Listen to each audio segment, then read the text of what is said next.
When you think of Oregon state parks, you probably think of our forests, but a trip through the canyons can show you a whole different side of our state. Yeah, in this week's Andy's Adventures, Andy takes us out for a climb on the wild side. The first thing we want to do is get a pair of shoes that's going to fit you.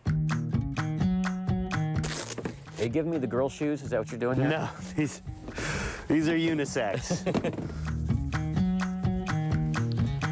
All right, it's still a bit uncomfortable. When a shoe fits right, it should feel like, man, I really wouldn't want to wear this for very long. Okay, that's where we are. So the next thing we need, of course, is a helmet. Mm-hmm. You have a kid size? The way these are you small I have a headed? tiny little head, yeah.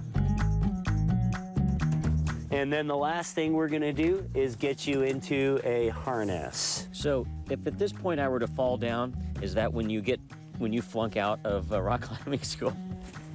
Then I know I have to keep you on the rope a little longer. We want to make sure this is nice and snug. If the worst case scenario that you were flipped upside down, that you wouldn't come sliding out of the top. That's what we're checking for here. So Tighten these babies up.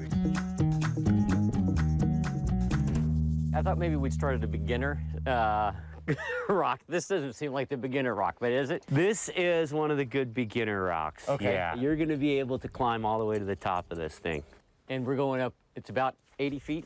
About 80 feet. And when you're ready, you can just launch on up there.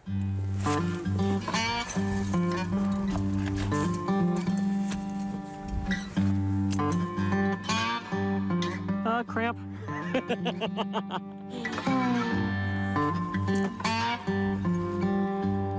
Lean your hips into the wall. Yeah. And just kind of relax your fingers a little bit. See if you can focus on really getting your weight onto your feet.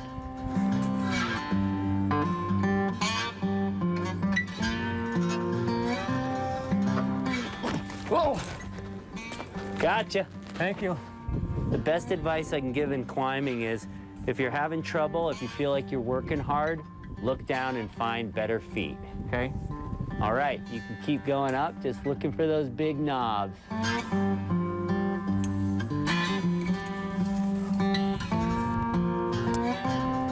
So the main goal, of course, is to get to the top.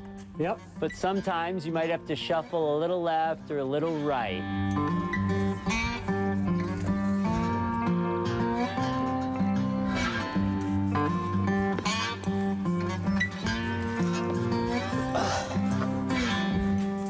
Hallelujah! All right, nice job, Andy. How's it feel? I'm so glad to be here. And this was the easy one, huh? They do get a little easier. All right. Well, I'm coming down mainly because these shoes are uncomfortable. Thank you. Nice work. I love the hug. Wow. yeah. And that looks really scary. It was a bit scary. I mean, it's like 80 feet up there, and one of the things when we walked in, it says, you know, beware, there's rattlesnakes. Right. There can be rattlesnakes. And he said, the good news is we're close enough to Bend that if you get bitten, we can get you there for the antivenom. That's the good news. Yeah. And the trick for rookies, I think, people always say you use your arms too much, but it's push up with the legs. Yeah. Arms just kind of keep you on the wall. And the of thing rock, is that right? the tiny little nubs that you have as like grips is so small. Yeah. But there, you know, so many people do this. You look for the chalk marks because they've used chalk to get there. So you go, okay, Smart. there's a little handle. There's a little handle. Follow the But, map. it was great fun. And job. the guy's name that helped me, Cliff. Oh my I gosh. kid you not. Meant to be. Yeah, so we have a link on our website, kptv.com, to find out more information on how to do that. You don't just go do that on your own. You No need way. to go with people that know. Wow. So yeah, Experienced people. that was 5 years ago, and my hands were sweating just My watching heart's it. still pumping after watching. Look away. I was in my 40s back then. Let's go.